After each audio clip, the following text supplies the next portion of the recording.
Mapagpalang araw po sa ating lahat, sana ay malayo tayo sa anumang uri ng kapahamakan. Narito ang mga pagbabago sa pagre-renew ng lisensya at ayon din sa comments ng ating viewer na si Sir Bravo Estrada. Sa ilang branch ng LTO ay ganito na po ang isinasagawa, kailangan nyo munang manood ng mga video na katulad nito na requirement sa pag-renew ng lisensya. Ang Comprehensive Driver's Education Program audio-visual na matatagpuan sa LTM's portal, bago kayo makapag-take ng CDE Validation Exam. At ang mga videong ito ay naayon din sa Classification at Restriction Code ng inyong lisensya, kaya kung kayo ay holder na non-professional ay yun po ang papanoorin nyo, at kung kayo naman po ay holder ng professional ay may mga video rin pong para sa inyo. Ganun din po kung ang minamaneho nyo ay motor vehicle, tricycle at iba pang DL codes ay may nakalaang video para sa inyo. At pagkatapos nyong manood ng mga educational video audio-visual, ay magtitik na kayo ng CDE Validation Exam. Kaya ito po gumawa tayo ng mas maraming reviewer na actual nyong masasaksihan sa inyong pag-exam. Ang mga reviewer na ito ay mas pinadali natin. Tanong at tamang sagot na po ito. Kaya mas madali nyo itong may isaulo. Kaya hinihikayat po kayo na panoorin nyo ito hanggang sa matapos. Ay upang mas marami kayong maisaulo dahil grabing abala ang sasapitin nyo kung mag-uulit pa kayo ng pag-exam. Dahil sa panunood pa lang ng mga educational video ay aabot na ng 3 oras ito. Tapos kung babagsak pa kayo sa CDE exam ay magre-retake pa kayo, kaya dobling abala ang aabutin nyo. At ipinapaalala ko pong muli na 80% ang pasado, kaya dapat sa 25 na katanungan ay makakakuha kayo ng 20 tamang sagot para makapasa.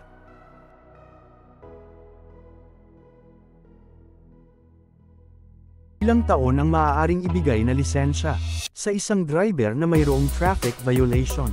Tamang sagot, 5 taon na lisensya.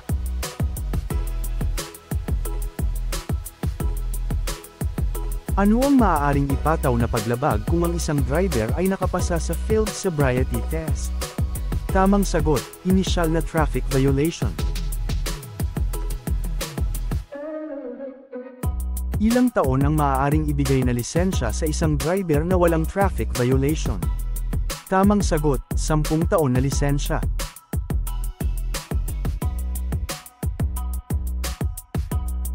Ano ang hindi mo dapat gawin kung sinusundan ang isang motorsiklo? Tamang sagot, bumusina ng malakas na mag-overtake.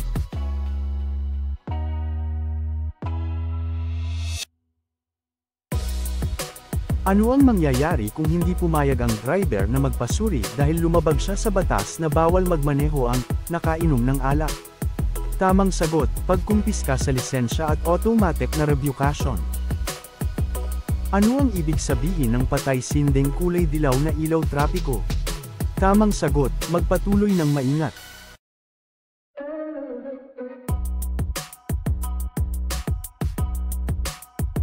Anong klaseng helmet ang dapat gamitin ng rider ng motorsiklo? Tamang sagot, standard motorcycle helmet na naaayon sa panuntunan ng DTI. Kailan maaaring gumamit ng telepono habang nagmamaneho? Tamang sagot, pagtawag sa mga awtoridad para i-report ang krimen o aksidente.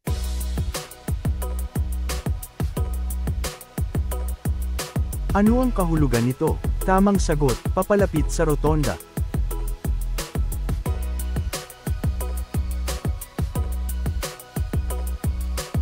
Ano ang dapat mong gawin kung paparating sa isang kumikislap na pulang ilaw trapiko? Tamang sagot, huminto bago ang stopline at magpatuloy kung ligtas.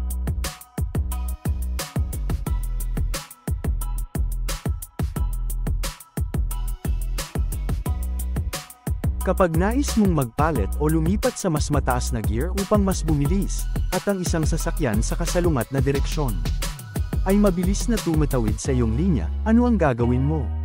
Tamang sagot, maging alerto, huminto at magbigay daan sa pagtawid ng mga sasakyan.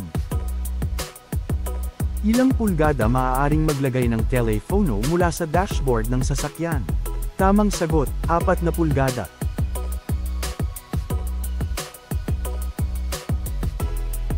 Ano ang dapat gawin ng isang driver pagkatapos niyang mag-overtake sa isang sasakyan? Tamang sagot, bumalik sa orihinal na lane ng maingat. Ano ang dapat mong gawin pagkatapos mag-park at bago bumaba ng sasakyan? Tamang sagot, switch ang parking brake. Paano mo malalampasan ang stress o tensyon? Tamang sagot, huminga ng malalim, maupo ng maayos, makinig sa mga nakakaaliw na tugtog, pagbigay ng tamang distansya sa harap at pagbigay ng karagdagang oras sa biyahe. Ano ang dapat mong bantayan kung ang isang rider ay paparating sa isang interseksyon? Tamang sagot, sinyas ng kamay o ilaw na pangliko.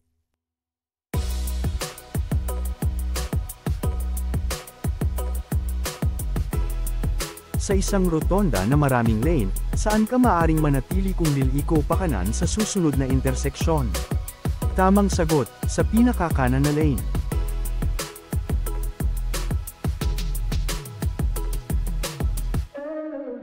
Kailan maaaring hindi gumamit ng child restraint system ang isang bata? Tamang sagot, kung ang bata ay may kapansanang pisikal o mental. Saan maaaring ikabit ang karagdagang lamp ng motorsiklo at patungong direksyon? Tamang sagot, nakatuon pa kanan.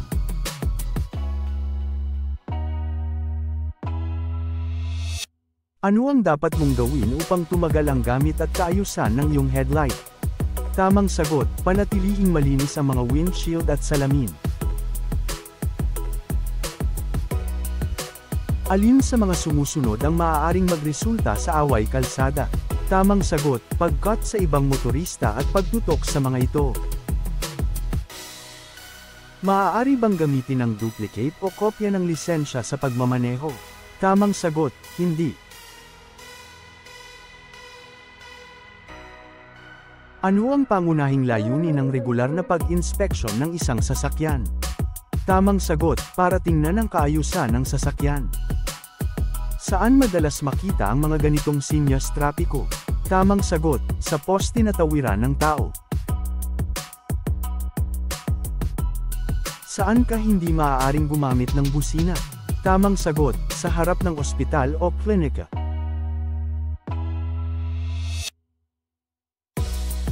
Maaari bang bigyan ng 10 taon na lisensya ang isang driver kung ito ay mayroong huli o traffic violation? Tamang sagot, hindi. Nagmamaneho ka ng mahaba at malapad na track sa isang kurbada, nang ikaw ay liliko at isang motorsiklo ang nag-overtake sa kurbada na nanggaling sa kasalubong na direksyon. Ano ang gagawin mo? Tamang sagot, kung maaari, huminto upang maiwasan ang pag-crash sa kalsada. Sa mga guhit na ito, maaari bang mag-overtake ang driver kung ang nasa kaliwa niya ay putol-putol na linya? Tamang sagot, oo. Ayon sa Children's Safety on Motorcycles Act, ang isang batang wala pang 18 taong gulang ay hindi maaaring sumakay ng motorsiklo sa mga pampublikong kalsada maliban kung tamang sagot, ang bata ay komportable na maabot ng kanyang mga paa ang footpeg ng motorsiklo, ang kanyang mga kamay ay maaaring masalikop ang katawan ng driver, at siya ay may suot na karaniwang proteksyon na helmet. Sino ang disakop sa ilalim ng Republic Act No. 10666 o Children's Safety on Motorcycle Act? Tamang sagot, mga batang nangangailangan ng agarang atensyong medikal.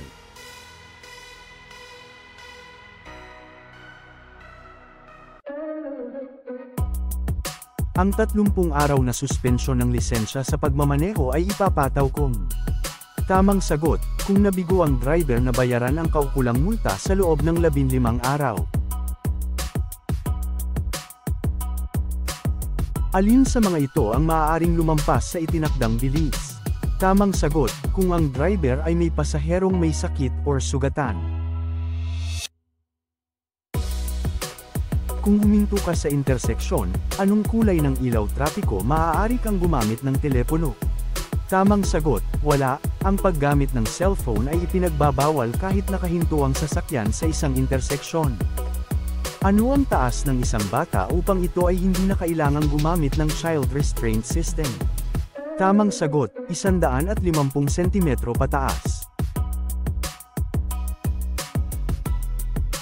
Maaari bang tumawid ang isang sasakyan sa kalsadang mayroong dalawang sulidong linya? Tamang sagot, hindi.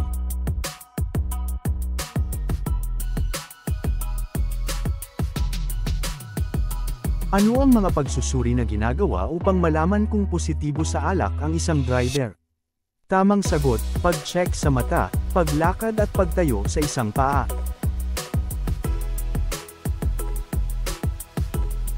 Sino ang may unang karapatan kung magkasabay na dumating sa interseksyon ang dalawang sasakyan na nagmula sa magkasalungat na direksyon?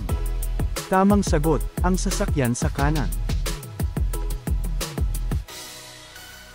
Saan mo maaaring iparada ang iyong sasakyan? Tamang sagot, sa itinakdang lugar ng paradahan. Ilang oras maaaring gamitin ang Temporary Operator's Permit, TOP, sa pagmamaneho? Tamang sagot, 72 oras. Sa interseksyon, ano ang iyong gagawin kung may sumusunod sa iyong sasakyang pang-emergency? Tamang sagot, tumawid sa interseksyon muna bago magbigay daan. Ang top box ay nadisenyo para sa mga motorsiklo na aprobado ng DTI ay hindi na kailangan ng inspeksyon, rehistro o mahuli basta. Tamang sagot, lahat ng nabanggit. Kailan ka maaaring magsakay ng pasahero sa isang puok tawiran? Tamang sagot, ang pagsakay at pagbaba ng mga pasahero sa puok tawiran ay kailanman hindi pinahihintulutan. Alin sa mga sumusunod ang madalas na dahilan ng stress o tensyon? Tamang sagot, personal at problema sa pamilya, mabagal na daloy ng trapiko. Ikaw ay nagmamaneho sa municipal road na may bilis na 80 km/h, nang biglang may isang bata na tumawid sa kalsada. Ano ang dapat mong gawin? Tamang sagot, tapakan ang brake. Ang isang kompartamento na nakakabit sa gilid ng motorsiklo na hindi tataas sa upuan ng motorsiklo na itinuturing na accessory nito. Tamang sagot, saddlebags, box. Maaari ka bang magmaneho ng motorsiklo kung ang iyong lisensya ay may DL Code D? Tamang sagot, hindi.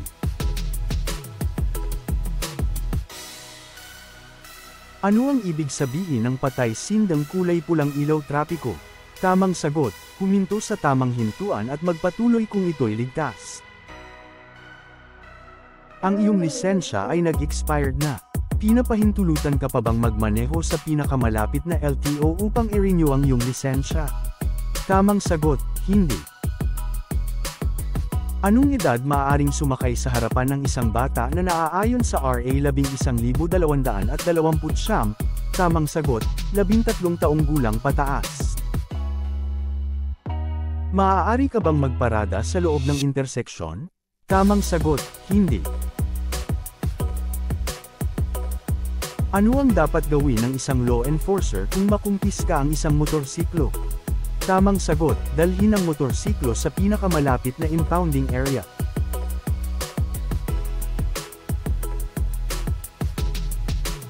Saan mo maaaring ireklamo o i-contest ang pagkakahuli sa iyo?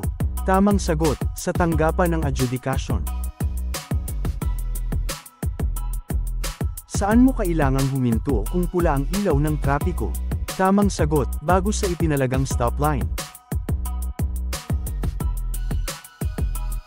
Saan dapat ilagay o ikabit ang plaka ng motorsiklo? Tamang sagot, sa likuran ng motorsiklo.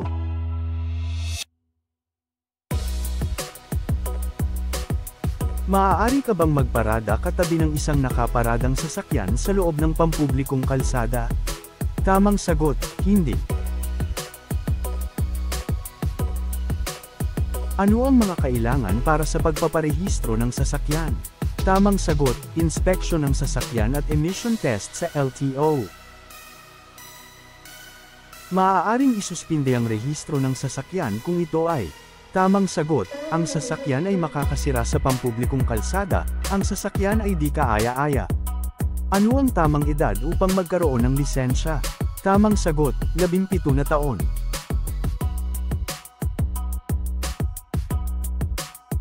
Ang paggamit ba ng cellphone ay bawal habang nagmamaneho?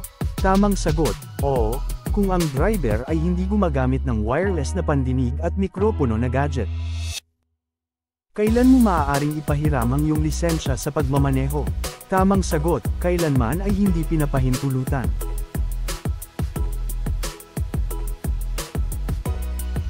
Sa normal na traffic violation, sino ang maaaring kumumpiska ng lisensya? Tamang sagot, ang mga ahente o enforcer lamang na itinalaga ng LTO. Ano ang maaaring ibigay na klasifikasyon ng lisensya sa mga bagong aplikante nito? Tamang sagot, non-professional driver's license. Saan dapat ilagay ang plaka ng isang sasakyan? Tamang sagot, isa sa harap at isa sa likod ng sasakyan. Ano ang dapat mong gawin kung paparating sa isang matalas na kurbada? Tamang sagot, magmabagal.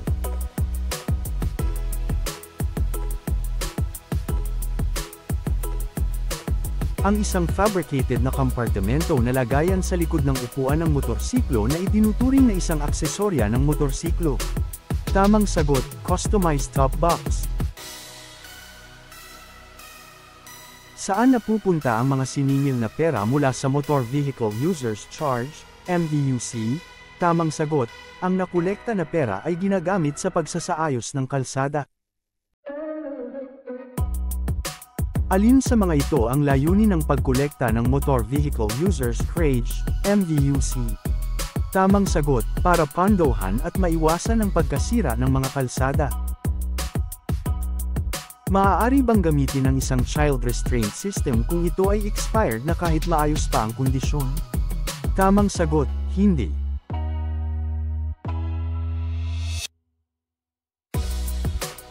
Anong linya ang dapat mong gamitin sa 3-lane na expressway kung ikaw ay nagmamaneho ng kotse? Tamang sagot, pangalawang lane. Sa pangkaraniwan, anong sasakyan ang maaaring gumamit ng pangatlong linya ng expressway? Tamang sagot, para sa mga trucks at buses. Salamat sa panunood, pa-subscribe po at panoorin ang kasunod na video.